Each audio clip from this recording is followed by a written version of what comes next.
Thanks, Sharon. We'll just wait a minute before we get started.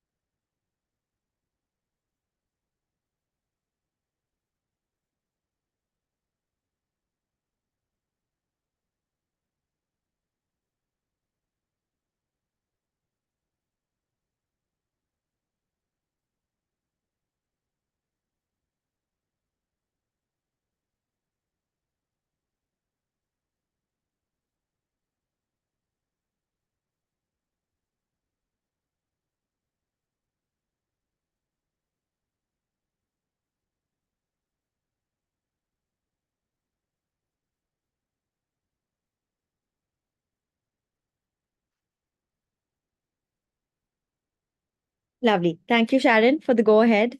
Uh, so today, I'm sure a lot of you here are students, parents of students from class 8 through 12, looking at, competitive destinations as well as competitive institutions to study. I won't spend too much time talking about the academic rigor and how important academic achievement is because I know a lot of you are aware of that. I will spend some time today talking about other components, one of them being taking on a passion project as a non-academic way to enrich your profile. But before I kind of delve further into this topic, I'm going to take a quick minute to introduce myself, tell you a little bit about the Red Pen, and spend some time talking about our early admits this year. So my name is Nanika Ajani. I'm an associate director at the Red Pen. I head the pre-college advising service line where we work with students from grade 8 onward on building their profile.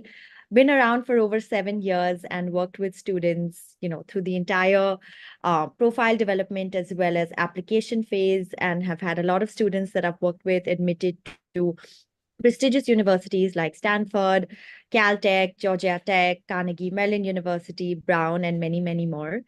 A little bit about my educational background. Born and brought up in Mumbai, studied the ICSE at JB Petit, moved on to do the IB diploma program at Bombay International School in their first year, moving forward with the IB, right after which I studied in the UK, where I studied at Bayes Business School and did a degree in business management. Yeah. I have with me Avita, my colleague, who is also my co-presenter here today. So I'm going to give her a minute to introduce herself as well.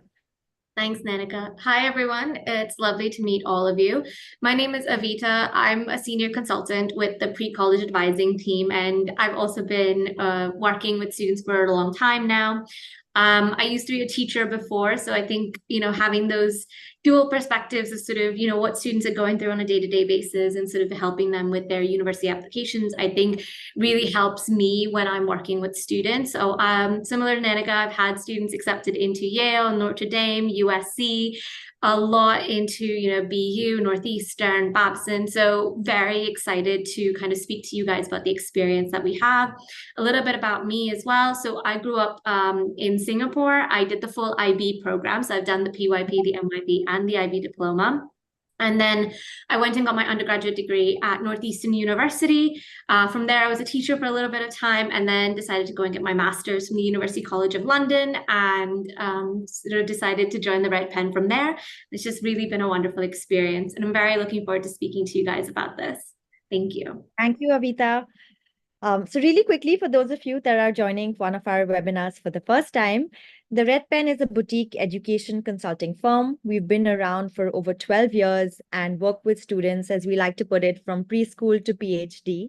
So we cover the entire spectrum. We have a team of over 120 consultants that work with students on diverse applications to destinations across the globe, ranging from the US, UK, Canada, a lot of the liberal arts schools in India, Germany, France, Hong Kong, Singapore, and so on and so forth. Our team is multicultural. We have team members spread across the globe. And one of the things that we really pride ourselves in at the Red Pen is our collaborative team approach. We really benefit from the different unique skill sets and perspectives that each of the team members does bring to the table. Over the past 12 years, 95% of our applicants received offers to one of their top three choices. We've had students admitted to different majors ranging from sports science to music business to, of course, the more popular ones like business, economics, and computer science in over 15 plus countries. We've seen scholarships in 55 million plus. And yeah, and moving on, I'm going to spend a couple minutes talking about our track record from 2023. Looking at the slide, I know some of you are nervous, some of you are anxious, some of you are excited. Some of the schools here are definitely on couple of your lists. Let me tell you, one of the things that a lot of the students that did receive admissions to these top schools here, like Yale, Harvard, University of Pennsylvania, Cornell, LSE, London School of Economics, the University of Chicago, Ashoka, a lot of them had one thing in common. And I think that one thing is that they all started early. They were all very dedicated, motivated, and very consistent through the process in terms of focusing on their extracurricular activities as well as keeping their grades up. So I think that's one common factor that I definitely have to say helps students secure admissions to these top schools. 2023 admits so far, it's just been the early round. It's only been, ED and a couple early action results that have been out so far. But we already have 6 out of 8 Ivy Leagues on our roster. We have students admitted to Yale, Columbia, Harvard, Brown, University of Pennsylvania, Dartmouth already. So we are super excited about that. As you can see, the percentage, it's getting harder and harder to get into these top schools. While the applicant rate is constantly increasing, of course, the acceptance rate is decreasing because universities still have the same class size. So just to give you all an example, Harvard University 2020 had 40,000 applications that came their way. And they were able to admit about 1950 students. Come 2023, they have 56,000 applicants. And once again, the seat number remains the same. So, of course, it is getting harder, and there's a lot more that it takes to get into these top schools. Academics alone are not enough. This year itself, again, in the early round, we have more than 4 million in scholarships and hoping for a lot more as we see the results through March and April. A lot of the regular decision results will be coming through. A lot more UK offers. We already do have admits to Oxford and Cambridge for competitive majors like chemistry and politics, philosophy and economics, PPE. A lot of you have heard of. So again, like I was mentioning earlier, in addition to academics, of course, academics are, the bread and butter, the most important part of your application, and that's something that definitely I would say is the most important. So your data, as you can see, we've created this chart to give you a sense of the different components that are involved. There's your data, your voice, your talent, and other factors that are beyond your scope of control. Data, your college prep grades and exams, which is essentially the kind of courses that you've chosen, the curriculum, the subjects that you've taken, as well as your standardized test scores. A lot of universities in the US look at everything in terms of the academic front from grade 9 onwards. So it is very important. Your data definitely should be strong, and it is one of the critical components that universities keep in mind when reviewing applications and moving you to the next round. There are certain factors, of course, that are beyond your control. It could be that you're looking at financial aid. It could be that the university has certain priorities. Every university has institutional priorities that they don't necessarily share. But every university, of course, is trying to curate a class. There may be a year where a university is looking for more sports students. There may be a year where a university is looking at students more interested in art. There could be a year where a university kind of, is focusing on increasing a lot more diversity on their campus, where they're looking at, admitting students beyond the tier 1 and tier 2 cities in India. So these are a couple factors that are beyond your scope of control. Nothing you can do about, they exist. It's important that you're aware of it, because a lot of times you may have fantastic scores, your essays may be perfect, and you still may not see an admit. So why does that happen? that's for you to know. Your voice, of course, in grade 12, it's when you're finally putting pen to paper, everything that you worked so hard on over the past 3 to 4 years. You're kind of, curating that through your essays, through your application, through your form, and that is very, very important. But through today's session, what I'm going to talk about is this talent component. What does that exactly entail? Your extracurricular activities. So very, very important to focus on 2 or 3 extracurricular activities over a period of time. Depth over breadth is what's preferred. So instead of kind of, spending 3 months pursuing one sport, 3 months the other, it's a much better option to look at continuing one sport, one community service-based activity, whatever you decide to choose amongst the many options ranging from research, community service, working on passion projects. It's important that you pursue 2 or 3 of them and you look at them over a period of time. So you can actually show some sort of depth in your activities and show some sort of impact. And it definitely does reflect your genuine interest and motivation. Here again are some of the non-academic ways in which you can build your profile. Of course, one of the options is to attend a summer school if you want to understand or know more about a subject that you couldn't take at school, or you want a different perspective on a particular subject. Internships, again, are a great way to know more about a subject. If you're someone who's interested in maybe considering aerospace engineering, interning in an aircraft firm may be helpful and may give you a better sense of what studying that subject would look like at university, what it would be like to pursue that subject, beyond college as well. Community service, again, something definitely we see a lot of students taking on community service, showing some sort of social impact, showing some sort of, making a difference, working towards a particular cause. So that's another way in which you can build your profile on the non-academic front. Research, again, is something that a lot of students do enjoy and take on. Music, performing arts, sports, art and design are all different ways in which you can consider building your profile on the non-academic front. Again, like I said earlier, we don't need to do all of them. 2 or 3 of these, or maybe even just one, if you're doing it really in depth and, there's a particular cause you're very passionate about and you're researching on the same cause and you're doing a project on the same and you've also interned in the same area, is something that is also considered to be fantastic and very value adding to your profile. So what is a passion project? A question on a lot of our minds, right? What is a passion project? How do you kind of, get thinking about one? How do you choose where you want to do a passion project? What do you want to do it on? So one of the things to bear in mind, whereas a passion project is concerned, is that it's a self-driven initiative. It's something that you take on outside the classroom, participating in a school band or having your school lab oversee your research doesn't essentially mean that it is a passion project.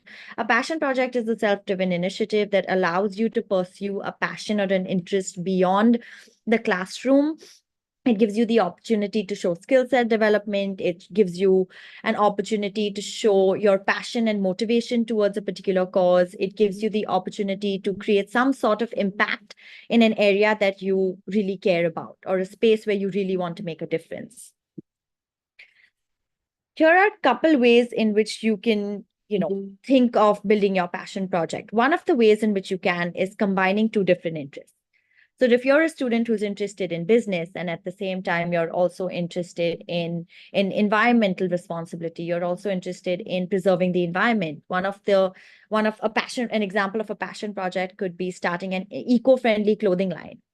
Right? Again, this is combining 2 separate interests into one, tying it all in together and creating something that is in line with your interests, as well as making a difference to the community as well as society.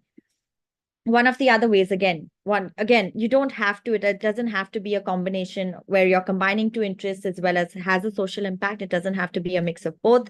It can be one or the other. Another example is a social impact project, right? If you're someone, again, who's very interested in technology and, you want to do a digital literacy project where you are teaching a lot of people, maybe in your community, maybe in your building, maybe in your society, where you are teaching a lot of them how to use the internet safely. You're teaching a lot of them how to use platforms like Google Maps. You're teaching a lot of them how to use platforms like Google Pay to make their life simpler. And again, another way is, showcasing your unique talent, doing something that is meaningful to you, something that you resonate with, an area where you want to, make a difference, an area where you want to see a positive change. That could also be something like a scientific project where you're working on creating a STEM platform and you are, um, you know, imparting knowledge on AI through the platform. You're connecting that with a series of podcasts where you're sharing information on different scientific topics. These are different ways in which you can build on your passion projects. These are three key areas to keep in mind. You don't have to focus on all of the three. One or two of them, a combination of one or two of them is something that you can consider to build a passion project. We are going to take you through a couple examples of successful students that have worked with us. What are the kind of projects that they've done in different spaces? And I'm going to hand this over to Avita to quickly take you through that. Okay, so I'm going to go through a couple of projects that our students have gone through, and I really want to highlight a range of the projects as well. So I'm going to highlight a few, I would say, work in progress projects that we also have. So you, as as a beginner, or maybe you're a parent kind of working with your child for the first time, thinking about this, you get an idea of sort of where to begin as well. And I want to show you guys sort of end results so you can also see how far a student has taken things. The first aspect I really want to discuss is unique talent. I think Nanika just ended on that. And honestly, we all have something that we can do. And these projects are a really wonderful way to highlight how you can take advantage of the existing skills that you already have. So as sort of Nanika mentioned, a student kind of interested in farming decided to start opening an organic farming sort of project in Coimbatore, and the project was Lush Greens. This project actually came about because the student was just kind of growing microgreens in their kitchen and realized that they had a really kind of knack for it, realized that this was something that they could kind of bring to the local farmers, realized that they also really love photography. So they sort of going out and started taking food photography classes to really sort of, highlight the sort of plants that they were growing and the vegetables and the fruits. And this sort of grew into a larger project that they started called Lush Greens. From the success of Lush Greens, which I think they started really small, took it to about grade 10. Based on the success that they had, they founded actually a company for artisanal gourmet foods and pickles. And again, it was based on their own interests. They started growing microgreens. They started their own little pickling in the side. They started working with farmers to grow it into a larger enterprise. And, based on the fact that the student was also just very organized, they enhanced the local food and diversity and sustainability efforts actually in Coimbatore. And now I believe that their enterprise actually services about 3 or 4 large food markets in the area. So, very happy and proud of kind of where this student kind of ended up taking their project. This student has just finished applying, and of course, based on their interest in organic farming and business, really focused on farming and business programs in the US. So we are looking at really incredible universities like the University of Illinois, Urbana-Champaign, the University of Wisconsin, UC Davis, University of Washington. So all schools with really big agriculture programs. And we're waiting to hear back on the results for this student. But, we also have students who, honestly, their unique talent was they were really just good at Twitter and wanted to get into computer science. And I mean, this was a student who could kind of figure out anything they wanted on, I guess now the platform called X, not Twitter. So what they did was they, during COVID, created an app and an AI sort of model actually that performs sentiment analysis on geotagged Twitter data. The student was in the US. So what they did was they started correlating vaccine hesitancy in different US states. Like Nanika said, you can kind of build this project into whatever you want. So this student went, okay, what I'm going to do is I'm going to write a research project based on this model that I've created. I've got all this data. What can I do with it? So the student actually ended up writing a research paper which compared the link with COVID mortality rates with vaccine hesitancy and compared these rates in various different US states all over the country. And that was a research project that they did on their own. And now this student is actually studying at Caltech. So, very excited of kind of seeing where this very small project of just, well, I like Twitter, let's kind of see what I can do with this. Kind of ended up. But not everything, I would say, has to be sort of so vast. Sometimes they can be smaller projects. And I want to showcase, two smaller projects that our students have also worked on. So this student is a very good artist. She loves art, is definitely able to do more things than I will ever be able to do with a pencil and a piece of paper. And she ended up founding a phone accessories company. She knew how to kind of design phone accessories and was just sort of painting on the back of a lot of her friends' phone cases. And this grew into an enterprise that she started working with. So she ended up finding a place to buy really cheap phone cases, would paint them, would create art on them, sell them, and then donated the funds that she got to NGOs that focused on child nutrition, because that was a core mission that she wanted to focus on. That wasn't, I would say, the end goal. I think what started this project was she was just thinking, well, I like art and I'm very good at painting. What is something I can do that sets me apart from everybody else? And her friend went, well, you paint my phone cases. Why don't we just start there? So I think, kind of just thinking outside of the box and what are the little things that we do can really help you figure out your passion project.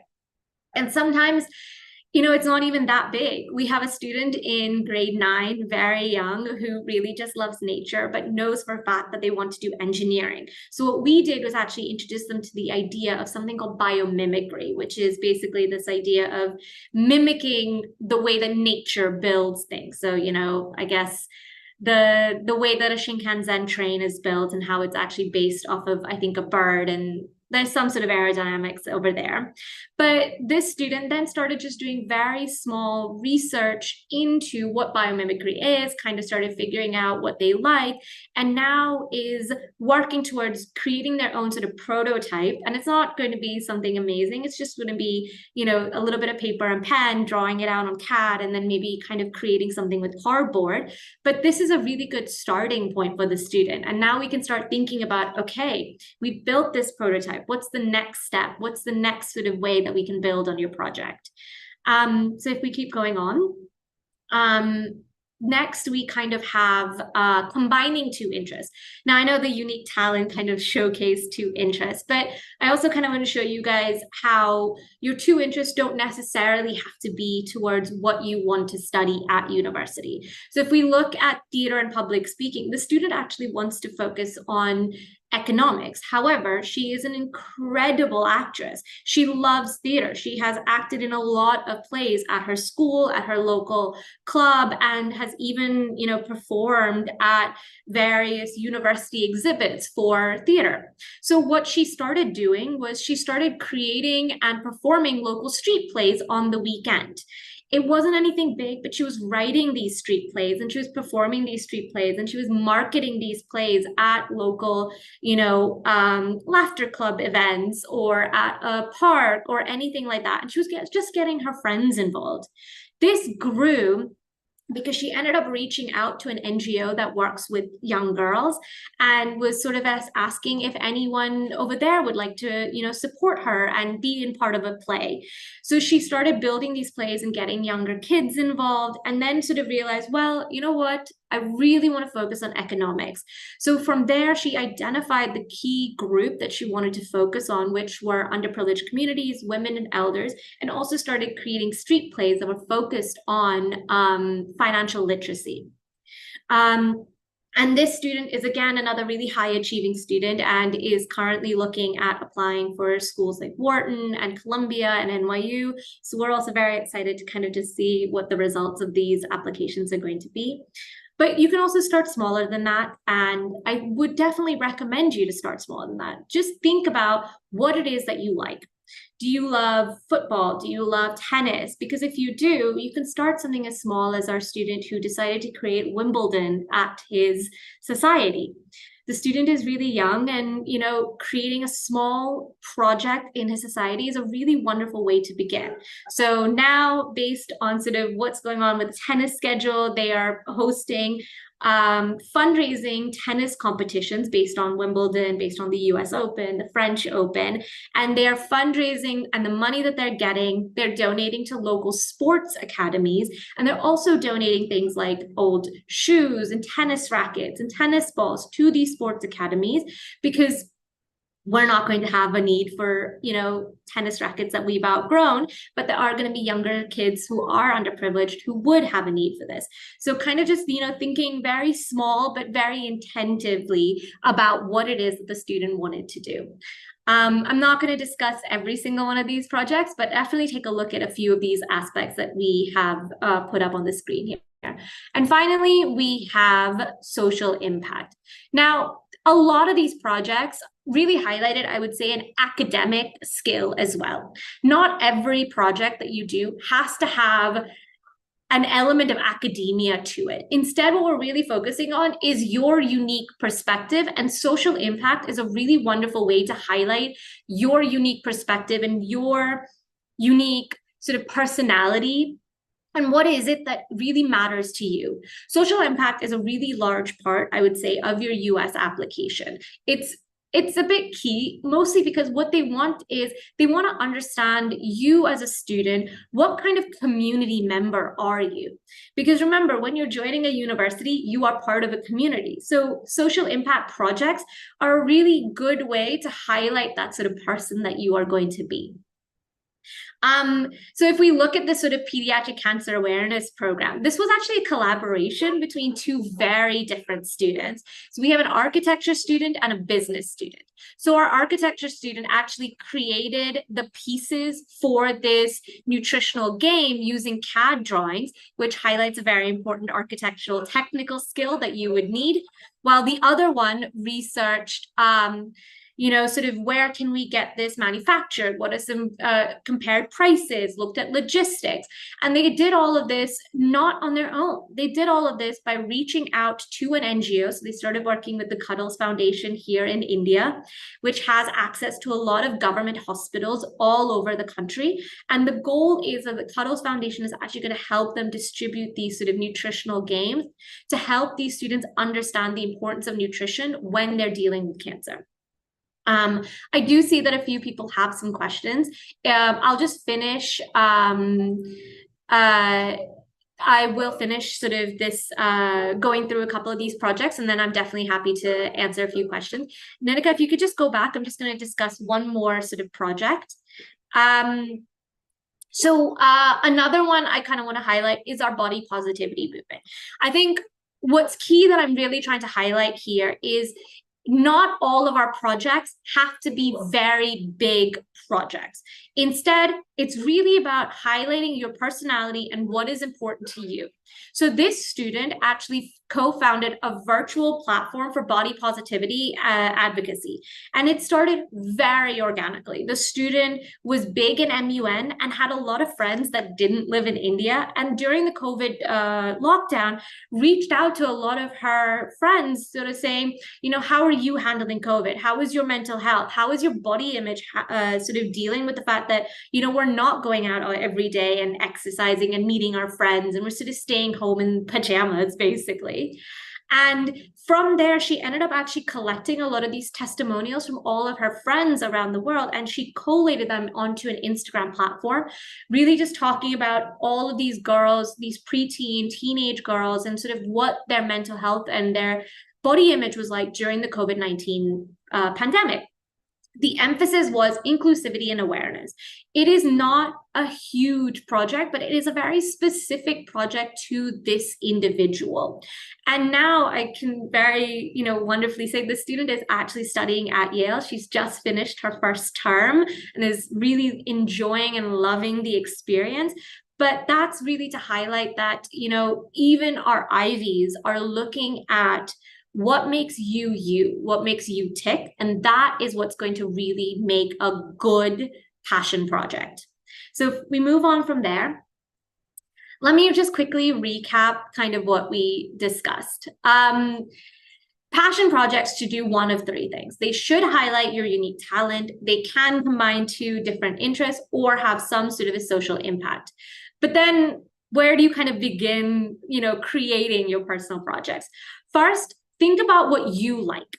Identify your passions. It can be something as small as, well, I really like dogs and I want to do something with music. Great. Let's start there and figure out what we can do to combine. Reflect on your skills. If you want to do something engineering based, but you don't know how to use, I don't know, Raspberry Pi or, Arduino or any of the other languages that are out there, then let's find some courses to learn these skills. Begin making a list of the skills that you currently have and think about your project and make a list of the skills that you need to accomplish this project. Then let's figure out how do we bridge the gap between what you have and what you need to start making your project. From there, I want you to start evaluating your resources. If you can't edit videos, then have a friend who can.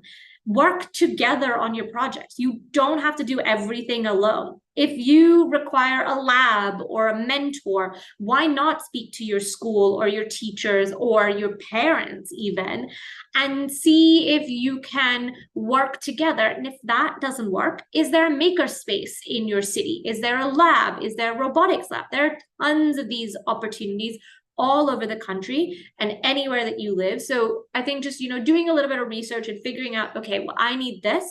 Let me see what I can do to find it. And finally, think about your goals. Are they realistic? Your project can't be, I want to end world hunger, but you can think about volunteering at a local food bank. What are you trying to show these admissions officers?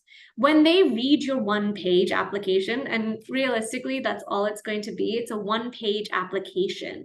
What do you want them to walk away knowing about you? And your passion project is really how you're going to be able to highlight that. And when you've kind of answered all of these questions, that's when you're ready to really start beginning and working on your projects. Thanks, Nanika. Thanks, Avita. Yeah, taking on from that, I think definitely this slide is something that you should take a visual snapshot of. It is definitely important for you to first identify your passion. Definitely do think of, if you're running short on time, definitely do think of the skill sets that you already have. If you don't have time to pursue or learn a particular skill set, think of the resources that are already available to you. For your passion project to really stand out, it doesn't need to be something that doesn't exist at all. It just has to be relevant to you. It has to be personal. It has to be unique. One of the techniques that you can use to support you with kind of putting together a timeline is using the SMART criteria, the SMART goal technique, where you think of bring it down, bring your passion project down to thinking of it as something very specific, as something very measurable. How long do you want to do it for? Do you want to finish it in 3 months? Do you want to finish it in 6 months? You want to give it 2 years? Think of how achievable it is. Think of how relevant it is, and also think of how timely it is. Yeah, these are all additional factors to keep in mind when pursuing a passion project and thinking about that. Again, these are some very insightful examples that students have, worked on, very, very unique and very personally catered to passion projects. We at the Red Pen do support students through the entire process of ideating, reflecting, using the right tools in terms of, skill set development, what courses should they pursue, what kind of programs can they take on, identify with them a particular passion project, identify with them a timeline, and actually the mentors at the Red Pen do work with students to ensure that they have a project that's unique and a project that's actually moving forward. So like I said in the very beginning, in one of our initial slides, it's important to show some sort of consistency, motivation, and commitment to activities. So working on a passion project over a longer period of time, creating impact actually showcases your genuine interest and motivation. at the Red Pen, why should you work with the Red Pen? Through your profile building journey, of course, in addition to passion projects, there are other areas that we help you identify that you can consider for your non-academic achievement, guide you on which other activities to focus on, how to kind of take them forward, how to make them stand out, how to differentiate yourself in the application process, how to eventually curate your different activities into the essays, how to tell your story in the most effective way possible. um, the Red Pen team is, filled with over 120 team members. We are part of a lot of international associations like IECA, like IACAC. So we are very up to speed in terms of the professional educational changes that are constantly taking place. The landscape is so dynamic, and our team is very up to speed with the different changes that are taking place. As a team, we have a lot of insight into specific colleges, a lot of the things that I spoke about, like the institutional priorities that different schools have. Through working with students over the years, we do have insight into the different elements that colleges are looking for. When we work with students from grade 8 through 12, we offer them a series of workshops and webinars that support them with developing a lot of the skill sets that would be helpful if they were to take on something like a passion project, ranging from leadership, communication, writing, again, all of which are very, very important, need to be built over a period of time. The students that whose essays really kind of stand out, that turn out very beautifully, are the ones that have learned how to write reflectively, that have learned the art of putting their thoughts together in the most effective way and telling their story, their narrative, making it, seem genuine. So yeah, that's kind of where the Red Pen supports students. You typically do have a team of consultants. You will have two consultants who will be your primary point of contact. But of course, we do have a very collaborative team-based approach where there's so many members, each having expertise and skill sets in different areas that are constantly roped in. You may not speak to them, but they are definitely working on the back end. Yeah, so I think that's about it from me. We can open it up to questions now. I think a couple of the questions are quite similar. So I will say, yes, we will be sharing a recording of the meeting. They are also going to be on YouTube, and we'll be sending you guys a link so you guys do have access to this whenever you guys want to revisit anything that we've discussed here, or even take a look at a few of these projects on at your own pace. Sonia, I'll just answer your question. When should a student do this passion project? Should it be grade 11 or grade 10? Students can start as early as grade 8, as early as grade 9. There's no specific time when they have to start it. A lot of students do it in grade 11 as well.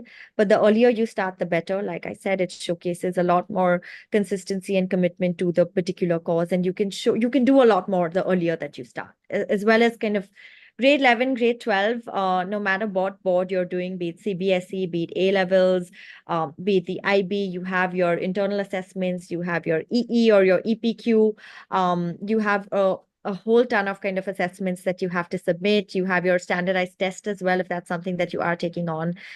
You have your application work. Like I said, in grade 11, towards the second half of grade 11, you already start working on your forms and your essays. So it does get busy. So the earlier that you start, the more time you have to actually achieve something value adding with your passion project.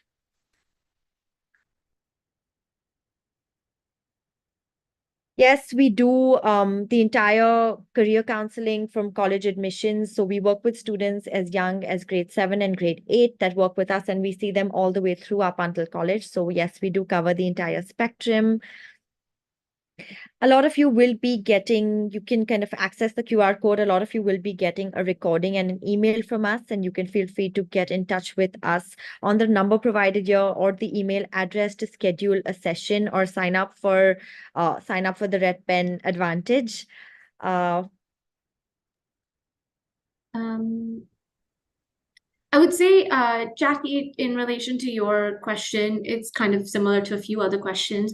I think a good place to kind of start getting involved with the red pen is, as early as sort of grade 9, grade 8. Grade 9 is a really good place to start as well, just because, you kind of have a little bit of a good idea of what it is that you like and you dislike. And it is a really good, wonderful place for us to kind of start working with you, help you with your subject selection, help you kind of figure out what your passion projects are. And yeah, so I That think also just sort of, sorry? Yeah, go ahead, Avita. There's a follow-up question to the earlier question that I'll address after you're done. Yeah, so I just think, sort of getting involved as early as you can kind of just helps, make things more of a smoother process. And I think Sachin, I can see your hand raised, so I'll just let Nanika answer the question and then we'll answer your question. Yeah, so just following up from the earlier answer that I was giving in terms of the timeline to when to start the passion project, yes, your transcripts do go from grade 9 onward, but extracurricular activities that you do from grade 7, grade 8, you have a lot more time to think about it. You have a lot more time to try and test what worked, what didn't work. If you do continue to do that activity through grade 8, 9, 10, it still goes on your resume, it still goes on the Common App form, it is still part of your activities list.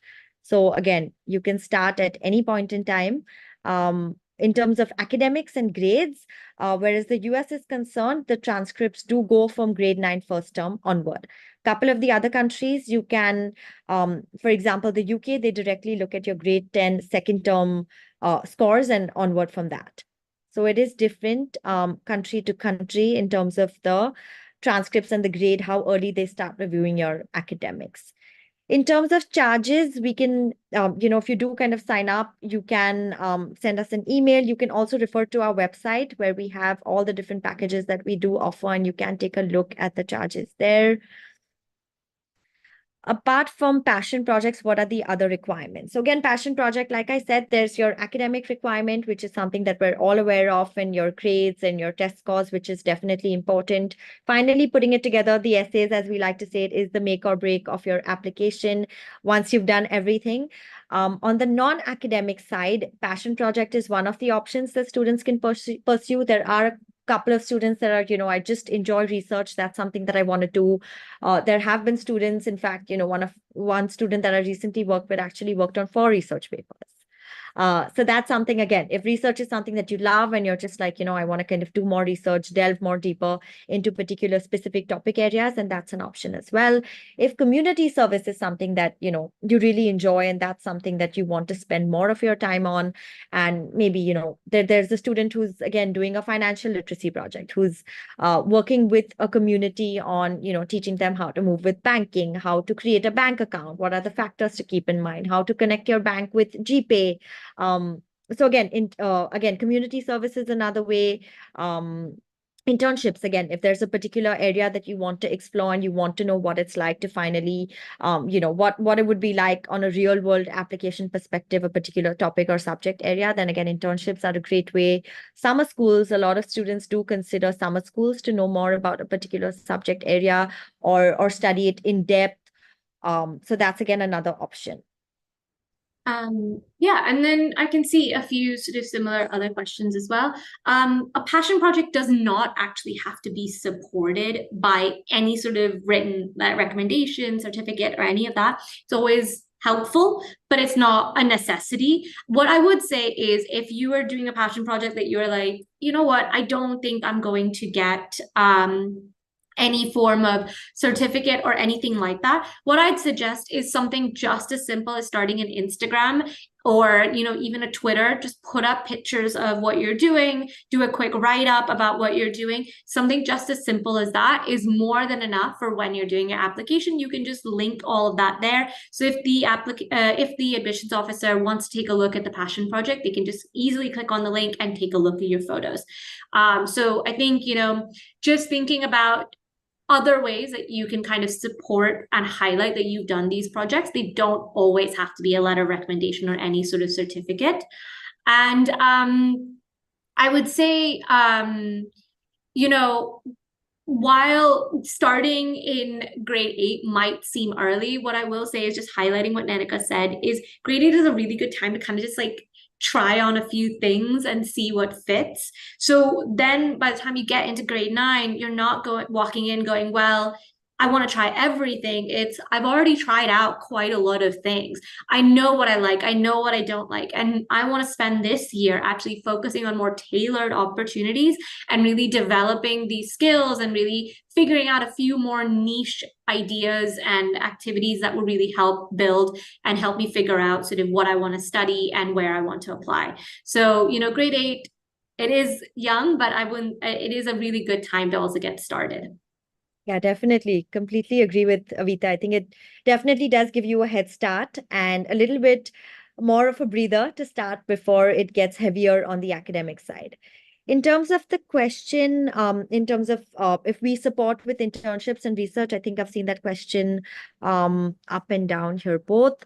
The Red Pen does, we have kind of identified over 150 enrichment providers that do work with students on areas such as research, areas such as helping them with internships. Of course, the Red Pen does help and ideate students with what are the kind of internships they should take on, help them kind of, think through what they should do at the internship. But again, in terms of the corporates, we connect students with organizations that do that. Similarly, with research as well, we do support students with ideating in terms of what topic they should research on.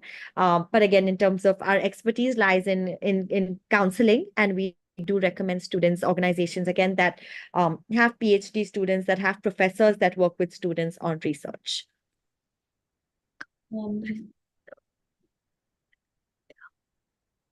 Yeah, I think that answers the question on research as well, which I think is right below. In terms of the question for curriculum and subject selection, I think we have one of that.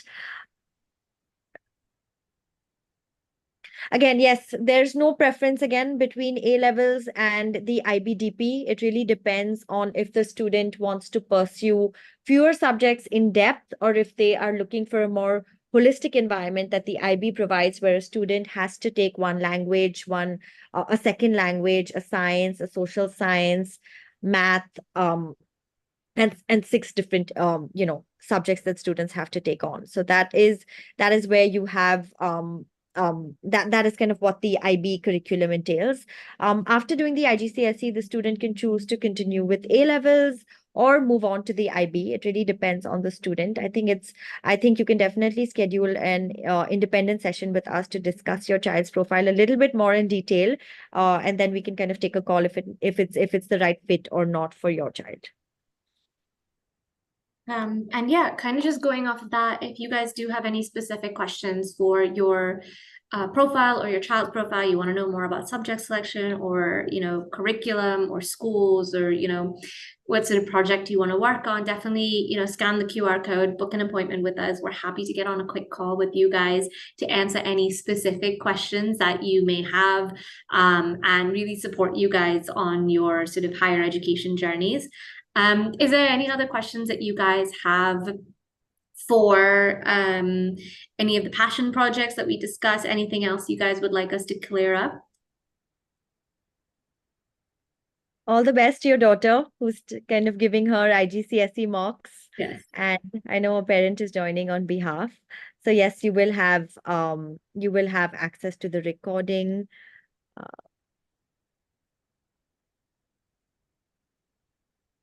I think we have covered a lot of the questions. Any other questions we can answer?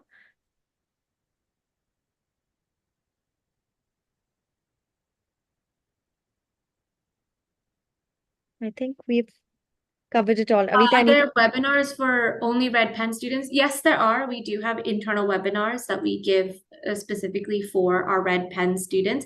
They are a range of webinars. We do skill building, something as simple as, how to give interviews or written communication skills. So, how to write a proper email, to something a little bit more overarching. So how do you begin your research, or, what is the importance of community service and how can that support you? And we definitely reach out to experts within the field to kind of support our students there. And then, In terms of strategies specifically for your student, for your child, I would say definitely, reach out to us individually and then we can support you. I think, the more information we have about your child, the better sort of support we can give you guys. So if you do have any specific questions, definitely book an appointment so we can support you guys on a one-on-one basis. And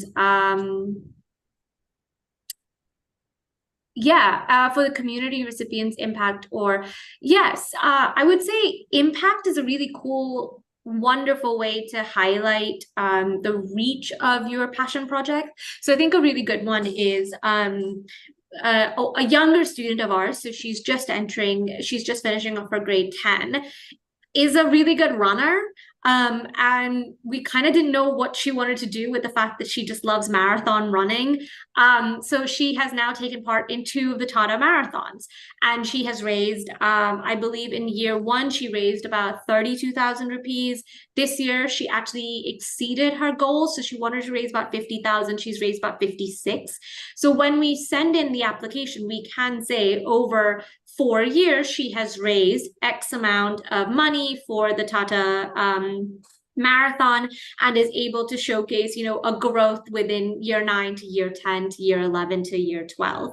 So I think, kind of thinking about the number of people that you've helped, the amount of money that you've raised, even something as simple as if you're working with dogs or cats, how many dogs have you walked in the last year? How many cats have you saved from a no-kill shelter?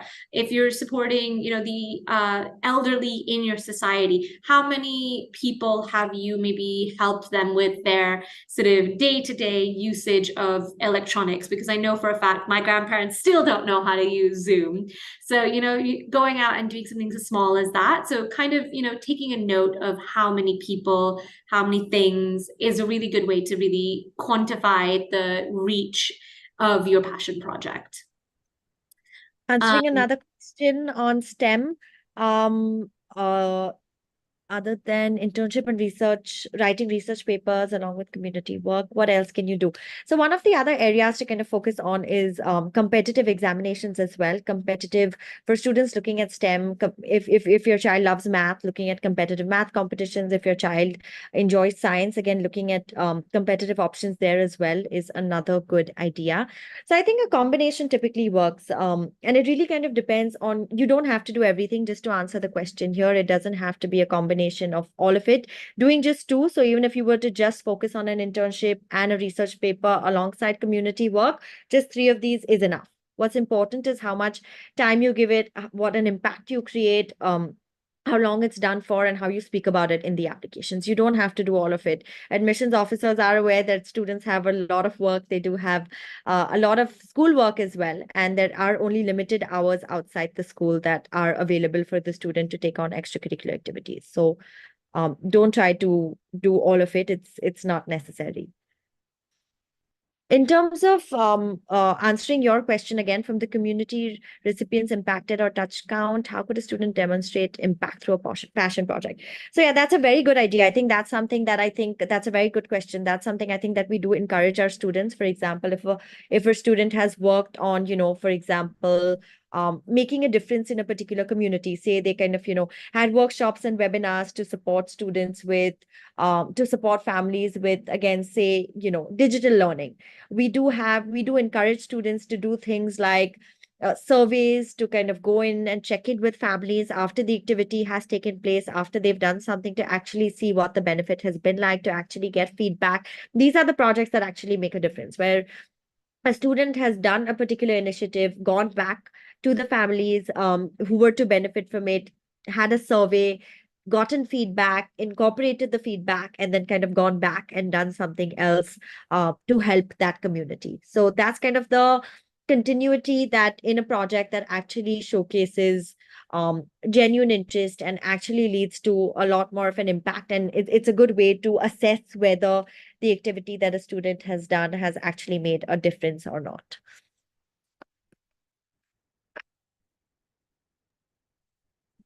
Great. Yes. I think 1 or 2 questions more, Avita. Just quickly cover them. Would like to see all the past webinars that we have done. We do send a recording of all of our past webinars to our students, so that is available for you guys. And I think Yes, I completely agree with the last kind of question here. It's not a question, it's just the takeaway, which is essentially your project does not have to be larger than life. It can affect 5 people, it can affect a lot more people. It can be, 6, 8 months, it can be longer. The longer it is, yes, it definitely shows more impact. It has to be something meaningful. It doesn't have to be something that's never done before. That's not something that admissions officers are expecting to see out of students. Yes, we do have a training program for counselors that work with us.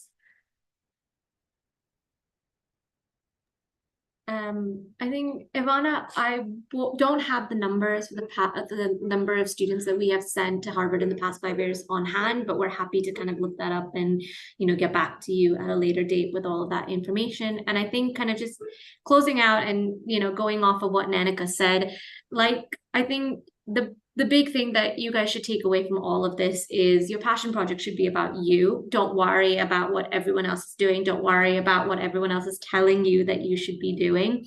Just think about what you like, what you want to do, what resources you have, and then kind of build on whatever that project is going to be. And I think that's really what's going to make you successful. That's what's going to make you stand out.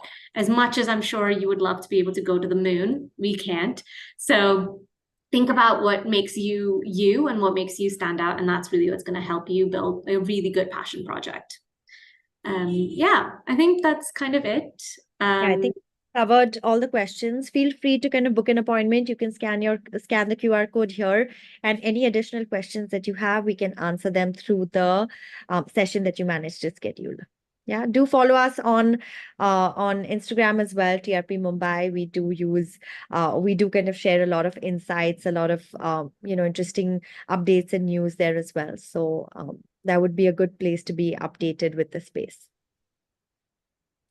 Lovely. Any more Q&A? I'm just going to give it a last look. I think that's it. Thank you so much for attending, everyone. Thank you.